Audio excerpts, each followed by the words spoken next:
everyone, welcome back to my YouTube channel.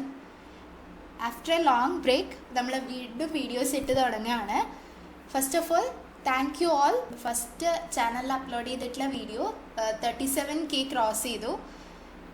So വലിയൊരു break എടുത്തിട്ടും channel നല്ല രീതിയിൽ ഗ്രോത്ത് ആവുന്നുണ്ട്. So thank you for the support and I'm expecting the same support for the future videos too. ഇന്ന് നമ്മൾ നോക്കാൻ പോകുന്നത് GSTനെ കുറിച്ചിട്ടുള്ള ഒരു ഓവർവ്യൂ വീഡിയോ ആണ്. Just about the basic concepts regarding GST. അതിനു മുമ്പ് ഒരു ചെറിയൊരു ഇൻഫർമേഷൻ. നമ്മുടെ ചാനലിന് ബോത്ത് ലാംഗ്വേജിൽ മെയിനായിട്ട് ബോത്ത് ലാംഗ്വേജസിലെ സബ്സ്ക്രൈബേഴ്സ് ഉണ്ട്. First of all Malayalam subscribers and second one is Tamil subscribers. So ചെറിയൊരു റിക്വസ്റ്റ് വന്നിട്ടുണ്ട്, തമിഴ് ലാംഗ്വേജിലും വീഡിയോസ് വേണം എന്നുള്ളത്. So I will try my maximum to upload videos in Tamil language too. ഏതെങ്കിലും സ്പെസിഫിക് ടോപ്പിക്സ് വന്നിട്ട് തമിഴ് ലാംഗ്വേജിൽ അപ്ലോഡ് ചെയ്യണം എന്നുണ്ടെങ്കിൽ just mention in comment box. I will try my maximum to upload videos in Tamil language too. Then selected topics ഞാൻ തമിഴ് ലാംഗ്വേജസിലും ഇടാനായിട്ട് ശ്രമിക്കാൻ ചെയ്യുന്ന videos. ഇന്ന് നമ്മൾ നോക്കാൻ പോകുന്നത് GSTനെ കുറിച്ചിട്ടുള്ള വീഡിയോ ആണ്. So first of all, person liable for registration. So ആർക്കൊക്കെയാണ് GST രജിസ്ട്രേഷൻ ചെയ്യേണ്ടത് എന്നുള്ള കോൺസെപ്റ്റാണ് നമ്മൾ നോക്കാൻ പോകുന്നത്. First one, aggregate turn over in financial year exceeds 20 lakh rupees. ഒരു പേഴ്സൻ്റെ aggregate turn over for the last preceding financial year 20 lakh rupeesന് മേലെ പോവുകയാണെന്നുണ്ടെങ്കിൽ ആ person is liable for GST registration. Second one, special category states. ആ special category സ്റ്റേറ്റ്സിലുള്ള person ആണെന്നുണ്ടെങ്കിൽ അവരുടെ aggregate turn over shall not exceed 10 lakh rupees. Supplier engaged exclusively in supply of goods. Aggregate turnover limit is enhanced to 40 lakh rupees. So, ഒരു usual taxable person ആണെന്നുണ്ടെങ്കിൽ aggregate turn over limit is 20 lakh rupees. Supplier engage exclusively in supply of goods. Supply of goods മാത്രമേ ചെയ്യുന്നുള്ളൂ എന്നുണ്ടെങ്കിൽ അവരുടെ aggregate turn over threshold limit 40 lakhs rupees ആണ് for GST registration. ഇനി ആർക്കൊക്കെയാണ് compulsory registration applicable എന്ന് നോക്കാം. First one, person making interstate taxable supply of goods. So എന്താണ് interstate taxable supply of goods and intrastate taxable supply of goods?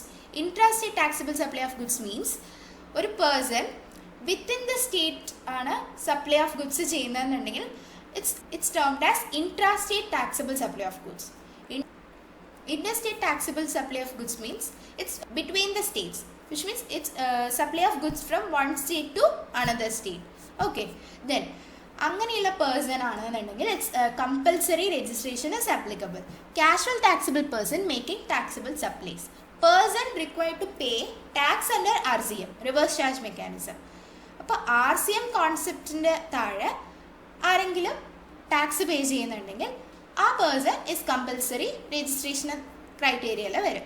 Then non resident taxable person, e-commerce, commission agents, input service distributor, OIDAR service provider. OIDAR means database, online based data access retrieval system related ആയിട്ടുള്ള service providers R.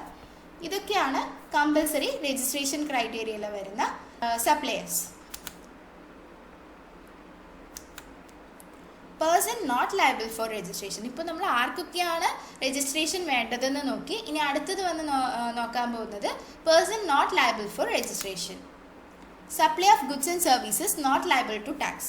So tax ലയബിലിറ്റീൻ്റെ താഴെ വരാത്ത goods and services supply ചെയ്യുന്ന suppliers ആണെന്നുണ്ടെങ്കിൽ it's not liable for GST registration. Agriculturist. So നമുക്കറിയാം agriculture income is exempted. So agriculturist is not liable for GST registration. Reverse charge suppliers. So reverse charge suppliers വന്നിട്ട് GST registration compulsory applicability ഇല്ല.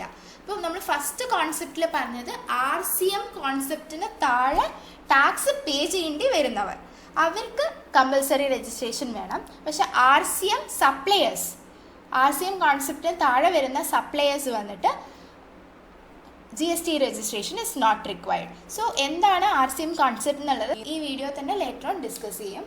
So ഇപ്പോൾ ഈ concept മെയിനിൽ വയ്ക്കുക. Reverse charge suppliers വന്നിട്ട് it's not liable for GST registration. Interstate supply of services. Interstate supply of service ചെയ്യുന്നത് less than aggregate turn over limit, നമ്മൾ previous സ്ലൈഡിൽ മെൻഷൻ ചെയ്ത ത്രഷോൾഡ് ലിമിറ്റിന് താഴെയാണ് വരുന്നതെങ്കിൽ അവർക്ക് GST രജിസ്ട്രേഷൻ ആവശ്യമില്ല.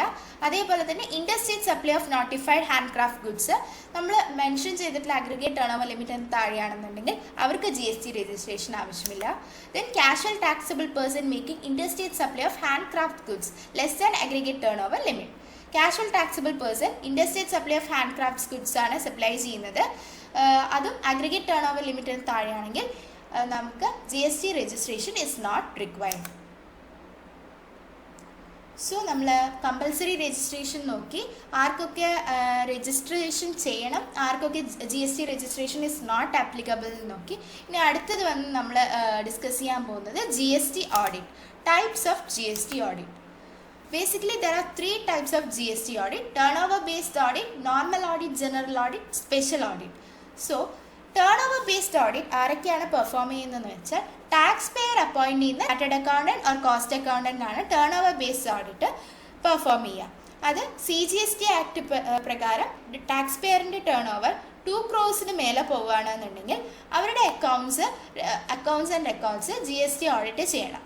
സോ അതാണ് turn based audit. Next normal audit or general audit. ഈ normal audit or general audit CGST SGST commissioner അല്ലെങ്കിൽ അവർ ഓതറൈസ് ചെയ്യുന്ന ഓഫീസറാണ് ക്യാരി ഔട്ട് ചെയ്യുക. On order of commissioner by giving 15 days prior നോട്ടീസിലാണ് ആ ഓഡിറ്റ് ഇനീഷ്യേറ്റ് ചെയ്യുക. Next one is special audit. Special ഓഡിറ്റും chartered accountant or cost accountant തന്നെയാണ് ക്യാരി ഔട്ട് ചെയ്യുക. ബട്ട് നമ്മൾ ടേൺ ഓവർ ബേസ്ഡ് ഓഡിറ്റിൽ ഈ chartered accountant or cost accountant appointed by the tax payer will perform the turnover based audit.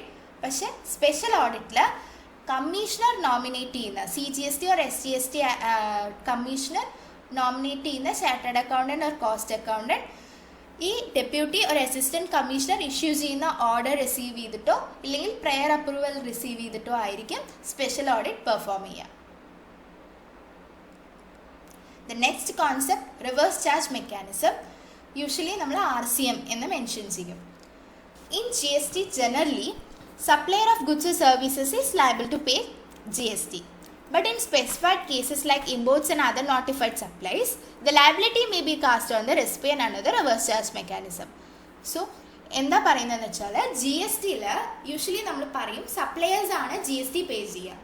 Okay, but RCM കോൺസെപ്റ്റിൽ instead of suppliers recipient ആണ് it's liable to pay GST. That's called reverse charge mechanism. So എന്തൊക്കെ സിനേരിയോസ് ആണ് reverse charge mechanism കോൺസെപ്റ്റിനെ താഴെ വരാൻ നോക്കാം. Supply of services by director of a company or body corporate to the said company or body corporate. ഒരു കമ്പനിയുടെ director ആ കമ്പനിക്ക് ചെയ്യുന്ന supply of services is coming under the purview of reverse charge mechanism. Services supplied by an insurance agent to any person carrying on such business. Insurance business. So, insurance agents, insurance type business ne cheyna services. Then, services supplied by a recovery agent to a banking company or financial institution or NBFC. So, ee banking companies alla usually ഒരു fund ഒരു loan കൊടുത്തിട്ടുണ്ടെങ്കിൽ അത് recovery ചെയ്യാനായിട്ട് recovery ഏജൻസിന് കുറച്ച് പേരെ appoint ചെയ്യാറുണ്ട്. So ഈ recovery agents banking കമ്പനിക്ക് ഓർ ഫിനാൻഷ്യൽ ഇൻസ്റ്റിറ്റ്യൂഷൻ ഓർ NBFCക്ക് ചെയ്യുന്ന type of services is coming under the category of RCM concept. Then, supply of services by an arbitral tribunal to a business entity. Services provided by way of sponsorship to a body corporate or partnership firm. Supply of services by an individual advocate, including a senior advocate, to any business entity located in the taxable territory. Supply of services by goods transport agency in respect of transportation of goods by road to any factory, society, cooperative society, body corporate, any person registered under GST, partnership firm, casual taxable person. ഇതൊക്കെയാണ് reverse charge മെക്കാനിസത്തിൻ്റെ examples. So ഈ കോൺസെപ്റ്റിൽ instead of supplier the recipient will pay the taxes. അതുകൊണ്ടാണ് നമ്മൾ first compulsory രജിസ്ട്രേഷനും not liable for രജിസ്ട്രേഷനും പറഞ്ഞപ്പോൾ compulsory registration കാറ്റഗറിയിൽ ആരൊക്കെയാണോ RCM കോൺസെപ്റ്റിൽ ടാക്സ് പേ ചെയ്യേണ്ടി വരുന്നവർ അവർക്ക് കമ്പൽസറി രജിസ്ട്രേഷൻ ആവശ്യമാണെന്നും നോട്ട് ലയബിൾ ഫോർ രജിസ്ട്രേഷനിൽ RCM suppliers it's exempted from registration under GST എന്നും പറഞ്ഞത്. സോ ഇപ്പോൾ ആ കോൺസെപ്റ്റ് ക്ലിയർ ആയല്ലോ അല്ലേ? ഇന്നത്തെ വീഡിയോയിൽ നമ്മൾ വന്നിട്ട് GST കുറിച്ചുള്ള ബേസിക് കോൺസെപ്റ്റാണ്, just like registration, types of audit and RCM, ഈ ബേസിക് കോൺസെപ്റ്റാണ് കവർ ചെയ്തത്. എങ്കിൽ ഈ വീഡിയോയിൽ എന്തെങ്കിലും ഡൗട്ട് ഉണ്ടെങ്കിൽ കമൻറ്റ് ബോക്സിൽ മെൻഷൻ ചെയ്യാം, ഞാൻ തീർച്ചയായിട്ടും റിപ്ലൈ ചെയ്യാം. ദെൻ എന്തെങ്കിലും സ്പെസിഫിക് ടോപ്പിക്സ് റിലേറ്റഡ് ആയിട്ട് വീഡിയോസ് വേണം എന്നുള്ളവർ അതും കമൻറ്റ് ബോക്സിൽ മെൻഷൻ ചെയ്യുക. So thank you so much for the support, and please do subscribe my channel and hit the bell icon. Maximum ee videos friends ne share cheya, information share cheya. Thank you so much.